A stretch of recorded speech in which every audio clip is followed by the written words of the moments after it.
ഗുഹയ്ക്കകത്ത ചുവരിൽ കല്ലുകൊണ്ട് തട്ടിയാൽ ക്ണീ ക്ണീ എന്ന് ശബ്ദം കേൾക്കും.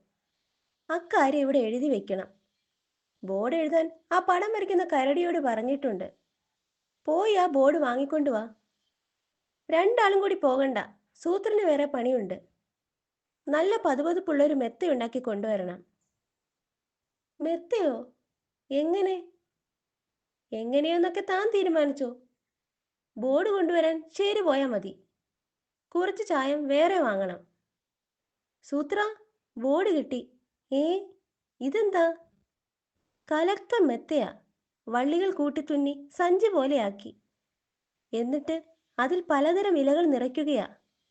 ഞാനും സഹായിക്കാം സൂത്ര. വേണ്ട വേണ്ട, താനായാൽ ശരിയാവില്ല. ഇലകളൊക്കെ ശ്രദ്ധിച്ചടിക്കിയാലേ ശരിയാവൂ. എന്നാ പിന്നെ ഞാൻ പോയിട്ട് വരാം. ഹാ. ഠും ഹീ ടുക് ഹൗ ദുഃഖ് ഹു ഹയ്യോ ഹാവ്. ഏ, സൂത്രന്റെ കരച്ചിലല്ലേ അത്?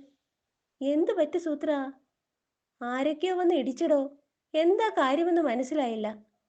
ആദ്യത്തെ ഇടിക്ക് തന്നെ മുതുകൊടിഞ്ഞു. പിന്നെ പുറത്തിറങ്ങാൻ പറ്റിയില്ല. എനിക്കും ഇടി കൊണ്ട് സൂത്ര, കടിയന്റെ ഇടി. ഞാനീ ബോർഡ് ഇവിടെ വച്ച് മറന്നതിനാ. ഇവിടെ ഇടിച്ചാൽ ശബ്ദം കേൾക്കും. ഹും, എനിക്ക് ഇടി കൊണ്ടതിന്റെ കാര്യം ഇപ്പൊ മനസ്സിലായി.